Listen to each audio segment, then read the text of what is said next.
Hello friends, कैसे हो आप सब लोग। मेरे YouTube channel unique maths trick में आप सभी का स्वागत है। हमने पिछली क्लास में प्रॉफिट एंड लॉस की कुछ बेसिक चीज़ें सीख ली थी और मैं आपको लास्ट में यहाँ पर छोड़ के गया था कि प्रतिशत लाभ और प्रतिशत हानि कैसे ज्ञात करते हैं। उसका फॉर्मूला मैंने आपको बताया था कि लाभ या हानि अपॉन करीय मूल्य। मैं बताकर गया था कि लाभ हानि प्रतिशत हमेशा करीय मूल्य पर ही प्राप्त की जाती है। तो इसको हम आगे बढ़ाते हैं। अब आपको मैं एग्जाम्पल की सहायता से समझाता हूं कि प्रतिशत लाभ और हानि कैसे ज्ञात करते हैं। जैसे मैं एग्जाम्पल दूँ आपको आपको करीय मूल्य दे दिया गया है 50 रुपये और जो विक्रय मूल्य है वो दे दिया आपको 200 रुपये और आपसे पूछ रहा है कि प्रॉफिट परसेंटेज बताओ, लाभ प्रतिशत ज्ञात करो। तो देखो, 50 रुपये की आपके पास वस्तु आपने खरीदी और उसको 200 रुपये में बेच रहे हो। जो यहाँ पे 150 रुपये का अंतर है वो अपने को ज्यादा प्राप्त हुए हैं, यानी कि 150 रुपये अधिक प्राप्त हुए हैं। कितने पे प्राप्त हुए हैं? 50 रुपये पे। इंटू प्रतिशत में ज्ञात करने के लिए 100 से गुणा, 50 दूनी 100, 150 इंटू 2 300 रुपये। तो ये 300% 300% का क्या हो गया उसको प्रॉफिट। 300 रुपये का क्या हो गया। अब देखो इस फॉर्मूले से, जैसे लाभ था, लाभ कितने का हो गया? 150 रुपये का। यहाँ पे अंतर करीय मूल्य था तो करीय मूल्य अपने पास कितना था? 50 रुपये। तो 50 रुपये मैंने नीचे रख दिया। इंटू परसेंटेज में ज्ञात करने के लिए 100 से गुणा करते हैं तो बराबर 300% का क्या हो गया उसको प्रॉफिट हो गया। एक एग्जाम्पल से और समझो। जैसे एग्जाम्पल दिया मैंने आपको, करीय मूल्य दे दिया 50 रुपये और सेलिंग प्राइस दे दिया आपको 70 रुपये। तो इसमें प्रॉफिट और परसेंटेज ज्ञात करो, ये पूछ लिया मैं आपको कि प्रतिशत लाभ ज्ञात करो। तो इसमें देखो 50 रुपये की वस्तु थी और 70 में बेच दिया तो ये 20 रुपये आपको अधिक प्राप्त हुए। ये किस पे प्राप्त हुई है? 50 रुपये पे। मैंने क्या बोला? जो प्रॉफिट और परसेंटेज होगा वो हमेशा करीय मूल्य पे होगा। तो करीय मूल्य हमेशा नीचे आता है, देखो फॉर्मूले में। तो करीय मूल्य कितना है? 50 इंटू परसेंटेज में ज्ञात करने के लिए 100, तो 50 दूनी 100, 20 दूना 40, तो 40% का क्या हो गया? प्रॉफिट। ये तो है प्रॉफिट परसेंटेज निकालने का तरीका। अब देखो लॉस परसेंट कैसे निकालेंगे। जैसे आपको करीय मूल्य दे दिया 50 रुपये और सेलिंग प्राइस दे दी जैसे मान लो 20 रुपये, ठीक है। अब मैं इसमें बताऊं, इसमें हमेशा लॉस परसेंट ही निकलेगा क्योंकि 50 रुपये की वस्तु थी, खरीदी थी उसने और ओनली 20 में बेच रहा है, यानी कि 30 रुपये कम में बेच रहा है वो। तो यहाँ पे लॉस परसेंट ही निकलेगा ओनली। तो 30 रुपये लॉस में बेचा कितने की वस्तु को? 50 रुपये की वस्तु को। इंटू परसेंटेज में ज्ञात करने के लिए 100, तो 50 दूनी 100, तो 60% क्या होगा? यहाँ पे लॉस होगा क्योंकि उसने 30 रुपये कम में बेची है। 50 में तो वो खरीद कर लाया था और ओनली 20 में ही बेच रहा उसको, तो 30 रुपये का क्या हुआ उसको? नुकसान। तो ये था अपना प्रतिशत लाभ और प्रतिशत हानि ज्ञात करने का पैटर्न। अब आगे बात करते हैं कुछ और क्वेश्चंस की। अब आगे बढ़ते हैं अपन और कुछ क्वेश्चंस की तरफ। देखो कैसे कैसे क्वेश्चंस एग्जाम्स में पूछे जाते हैं। अब देखो मैं क्वेश्चन लिख रहा हूँ, एक लैंग्वेज के रूप में लिखकर बता देता हूँ, उस प्रकार एग्जाम में पूछा जाएगा। किसी वस्तु का जो क्रय मूल्य है वो हमें दे रखा है 5,000 रुपये, ठीक है। और उसे 20% के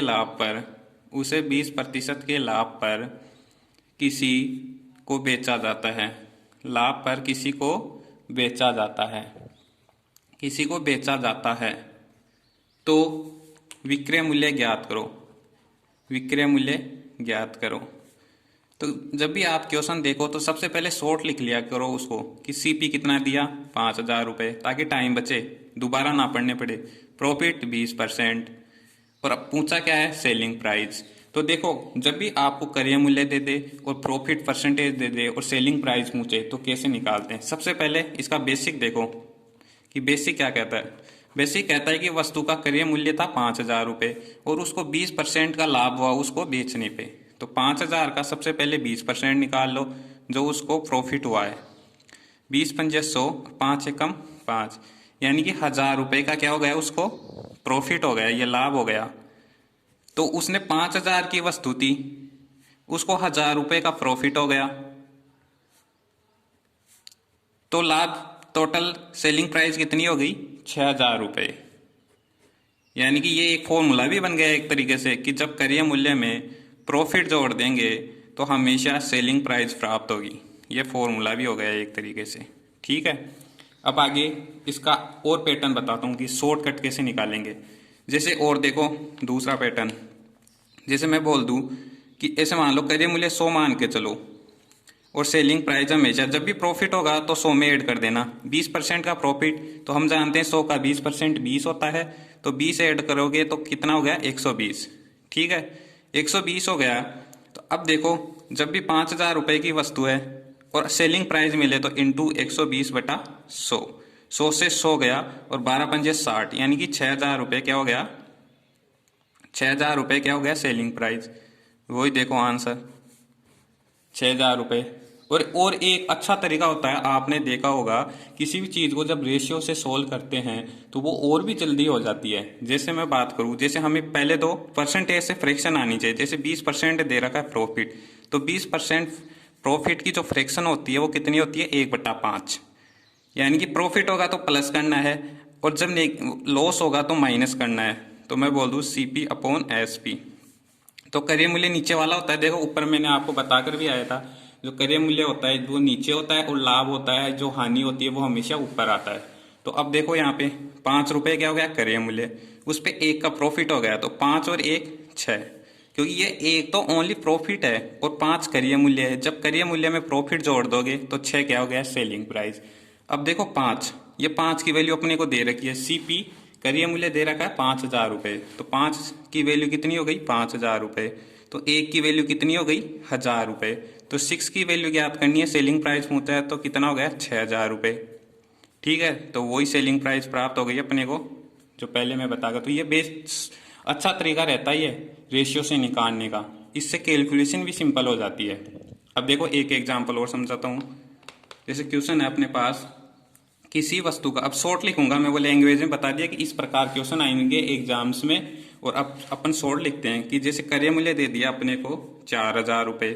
ठीक है, और लॉस परसेंट दिया है, इस बार ध्यान रखना लॉस परसेंट दिया है 25% की क्या हुई है? हानि।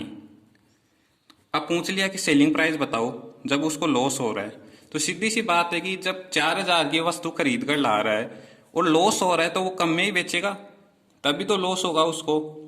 तो देखो सबसे पहले ऐसे होता है पहला पैटर्न कि 4,000 रुपये की वस्तु है, उस पर 25% लॉस हुआ तो वो लॉस निकाल लो 25/100, 100 से 100 गया, 25 चौके 100, यानी कि 1,000 रुपये का क्या हो गया? लॉस।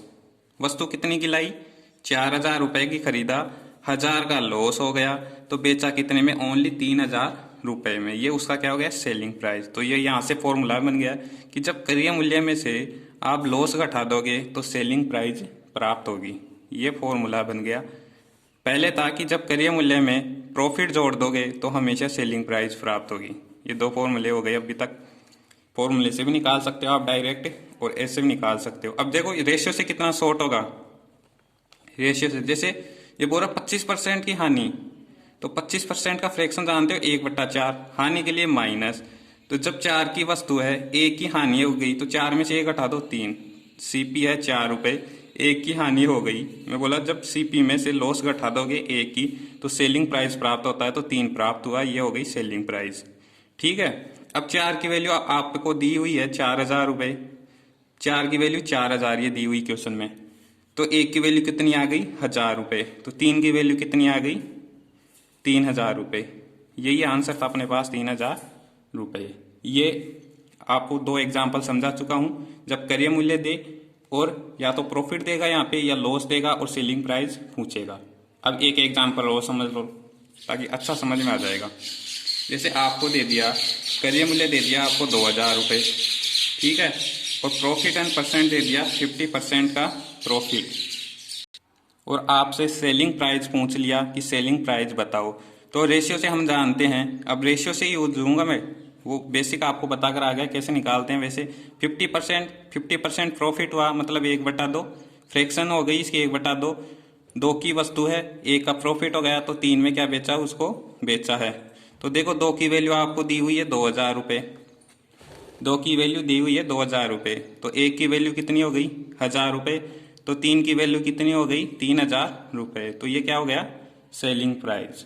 ठीक है, मैं अभी तक आपको 2 टाइप के क्वेश्चन समझा चुका हूं और ये आज की क्लास यहीं तक है। और बताना आज की क्लास कैसी लगी, लाइक करना, कमेंट करना और चैनल पर नए हो तो सब्सक्राइब करना। हाँ, और पिछली क्लास में कुछ बच्चों के कमेंट आए थे कि सर आपने मतलब जो वॉल्यूम है वो थोड़ा स्लो थी, तो वो क्या कुछ पहला वीडियो था तो कुछ प्रॉब्लम हो जाती है। अब आज वाले वीडियो को देखना आप, और भी अच्छा लगेगा आपको।